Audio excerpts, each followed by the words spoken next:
Des gonds traditionnels aux arts martiaux, en passant par les paysages des hauts plateaux et du littoral, Zalaï mise sur ses atouts culturels et naturels pour renforcer son attractivité à l'occasion de l'année nationale du tourisme 2026.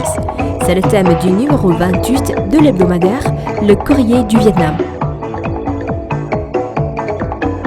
À l'occasion de l'année nationale du tourisme 2026, placée sous le thème Zalaï, les montagnes embrassent la mer, la province entend valoriser ses richesses naturelles et culturelles des hauts plateaux au littoral.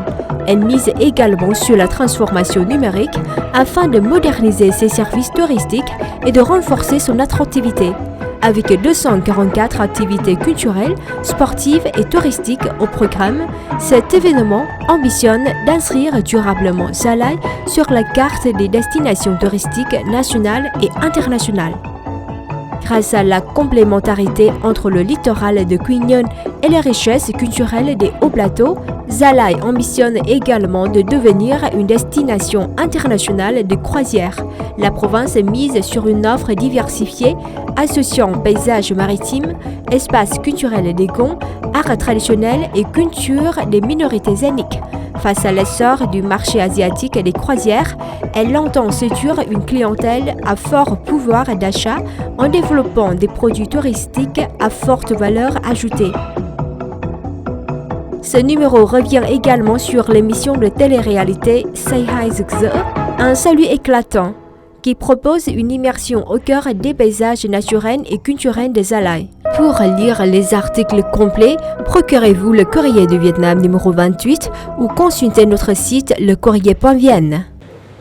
À l'occasion du 950e anniversaire de la fondation de Quốc Tử Giám, Temple de la littérature, l'exposition intitulée Le Temple de la littérature dans l'air a officiellement ouvert ses portes au cœur de ce site classé Vestige national spécial.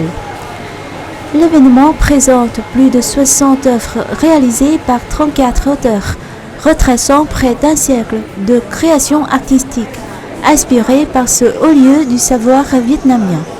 Le public est invité à découvrir des œuvres de grande valeur, allant des croquis et peintures à l'huile d'artistes et d'architectes français du début du XXe siècle aux créations des maîtres de l'école supérieure des beaux-arts de l'Indochine, en passant par tableaux du célèbre peintre Bùi Xuân Phái et les œuvres d'artistes contemporains. À travers ces créations, le Temple de la littérature apparaît non seulement comme la première université du Vietnam, mais aussi comme un symbole de la tradition studieuse, du riche patrimoine culturel et de la quête permanente de connaissance du peuple vietnamien. L'exposition est ouverte jusqu'au 5 août prochain.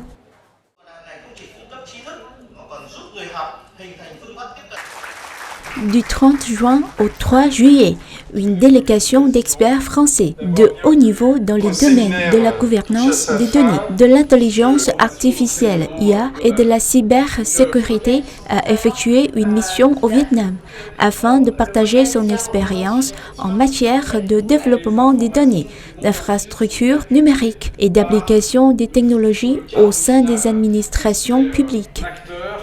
Cette mission s'est articulée autour de 4 thématiques principales: la gouvernance des données, les plateformes de données, l'intelligence artificielle et la cybersécurité. Ces domaines sont considérés comme des éléments essentiels pour moderniser l'administration publique et garantir la sécurité des services numériques. Cette activité s'inscrit dans la 3e phase du projet d'assistance technique, moderniser l'administration vietnamienne grâce à la transformation numérique, financée par le ministère français de l'Europe et des Affaires étrangères à travers l'ambassade de France au Vietnam, avec un budget de près d'1 million d'euros. Sur la période 2025-2027, le projet poursuivra son soutien au bureau du gouvernement vietnamien afin de renforcer ses capacités en matière de transformation numérique, d'améliorer la sécurité de l'information et de favoriser l'adoption de nouvelles technologies. Le 7 juillet, à l'aéroport international de Nội Bài, le service du tourisme de Hanoï a organisé une cérémonie d'accueil en l'honneur de la 5 millionième visiteuse étrangère arrivée dans la capitale en 2026. Ce jalon témoigne non seulement de la croissance remarquable du secteur touristique de Hanoï à l'aube du second semestre, mais confirme également l'attractivité croissante de la capitale vietnamienne sur la carte touristique mondiale. Cette touriste symbolique de nationalité espagnole faisait partie d'un groupe de 19 visiteurs espagnols arrivés au Vietnam à bord d'un vol de Qatar Airways. Hanoï constitue la première étape de leur circuit dans le pays. Le groupe poursuivra ensuite son voyage vers Sapa, Ninh Bình, la baie de Hạ Long, Huế, Đà Nẵng, Hội An, Ho Chi Minh Ville et Bến Tre.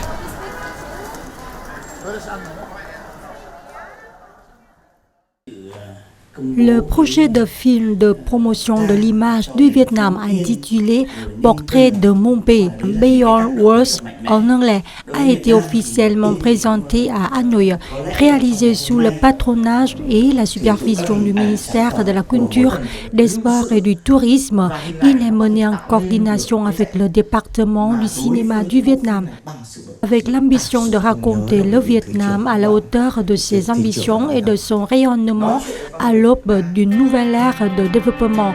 L'équipe de production entend réaliser le film de promotion du pays le plus complet jamais produit. Cette œuvre d'envergure internationale mettra en valeur la majesté des paysages naturels, la richesse du patrimoine historique et culturel, ainsi que l'esprit du peuple vietnamien à travers les 34 provinces et villes du pays, sans oublier ses espaces maritimes et insulaires.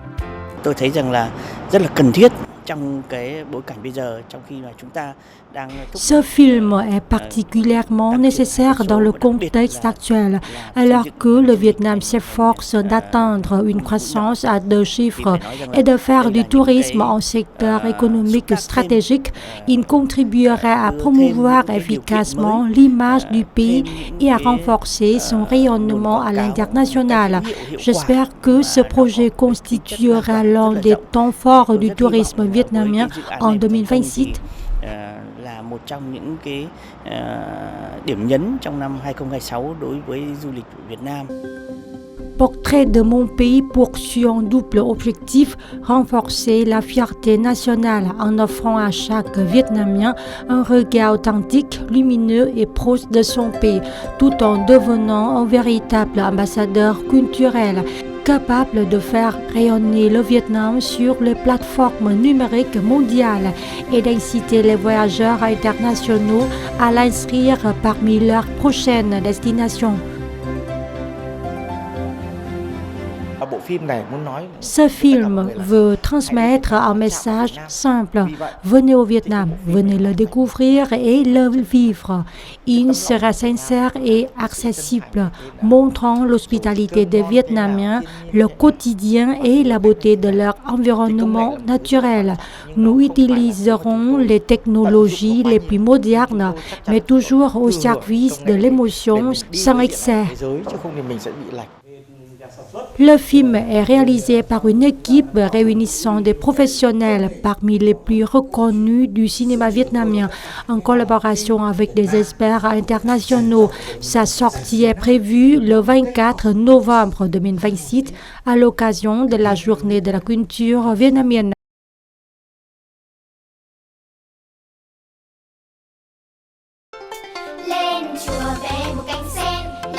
À Annecy 2026, l'un des plus grands rendez-vous mondiaux de l'animation, la présence du film animé vietnamien Petit et érudit Quỳnh, la légende du buffle d'or, Chang Quỳnh Nhi, truyền thuyết Kim Nhu, suscite des grandes attentes.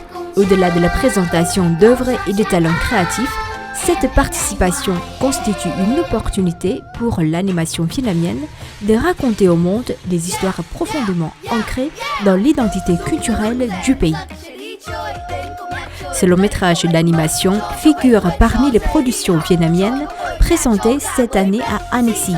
En suivant les aventures du jeune érudit Quỳnh, déterminé à réhabiliter l'honneur de son père et à affronter les forces maléfiques du renard à 9 queues, le film transporte les spectateurs au cœur des paysages emblématiques de la campagne du nord du Vietnam. Banians centenaires, embarcadères, étangs de lotus, maisons communes, tout en revisitant les légendes populaires à travers le langage contemporain de l'animation.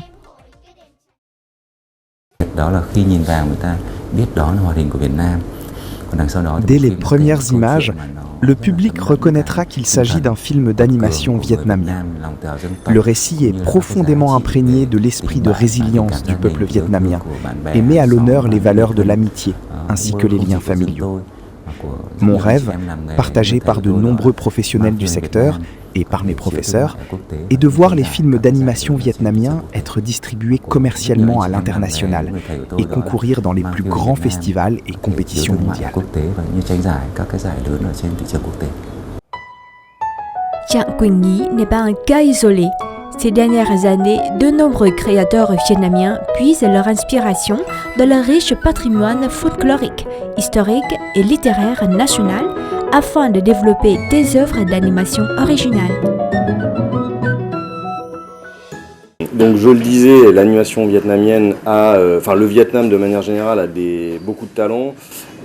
Également, le Vietnam a une identité forte, c'est-à-dire qu'il y a des mythologies, il y a des récits, il y a des histoires, il y a une culture, qu'elle soit ancienne ou contemporaine, qui est très riche. Selon moi, c'est sur ça en fait que le Vietnam doit s'appuyer pour développer ses propres récits, pour développer en fait des récits qui soient à l'origine localisés, locaux, c'est-à-dire qui touchent un public local, mais qui également puissent tendre vers l'universalisme, c'est-à-dire tendre vers essayer de toucher le plus de monde possible. Tendre vers l'universalisme, c'est-à-dire tendre vers... Selon Paul Abela, l'animation occupe une place singulière dans les industries culturelles et créatives, en reliant le cinéma, la musique, le design, le jeu vidéo et les médias numériques. C'est également pour cette raison que la France a choisi d'accompagner le développement de l'animation vietnamienne ces dernières années. Des événements comme le Festival d'Annecy représentent une vitrine privilégiée pour renforcer la visibilité des talents vietnamiens sur la scène internationale.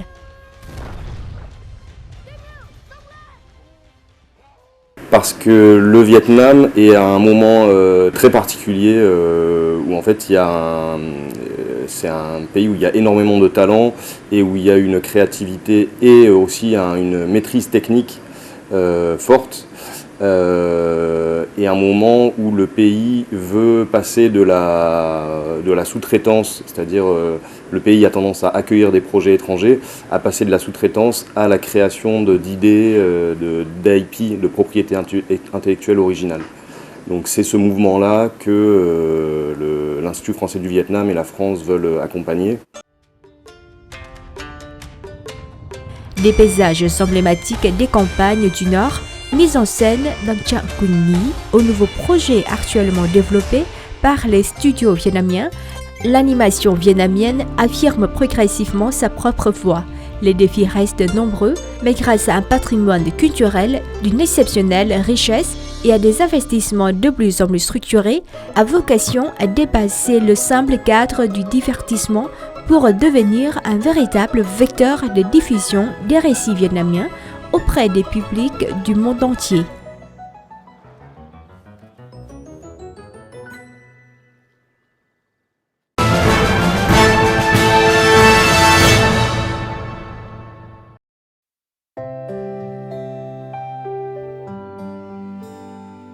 Le 2 avril 2026, le comité de pilotage national pour la recherche, la collecte et l'identification des restes des martyrs a organisé la cérémonie de lancement de la campagne de 500 jours et nuits visant à intensifier la recherche, la collecte et la vérification de l'identité des restes des martyrs.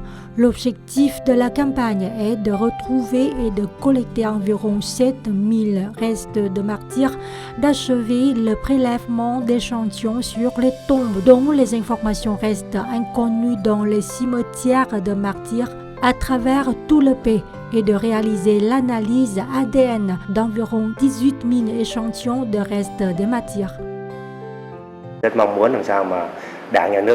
Je souhaite que le parti et l'État organisent le prélèvement d'échantillons à l'échelle nationale afin que tous les martyrs, où qu'ils soient, puissent être retrouvés. J'espère également que le parti et l'État créeront les conditions nécessaires pour obtenir ces échantillons d'ADN afin que les familles comme la nôtre puissent avoir l'espoir d'identifier nos proches et de les ramener auprès de leurs familles.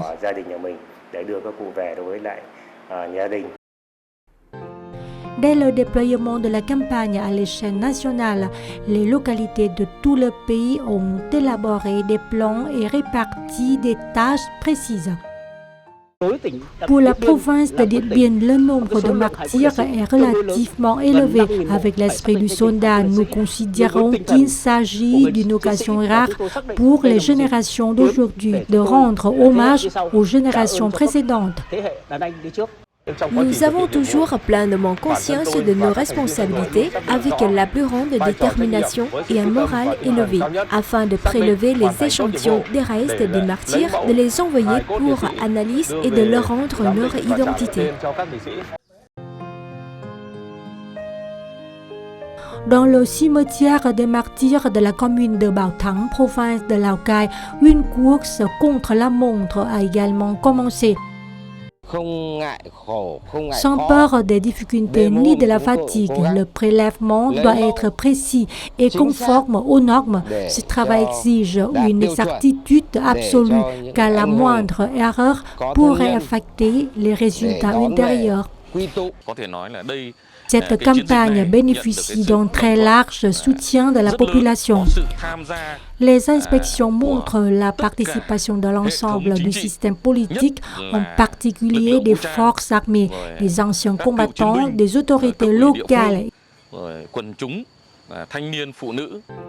On veut dire que tout le monde se dirige vers un objectif commun, ramener les soldats auprès de leur nom, de leur village et de leur famille.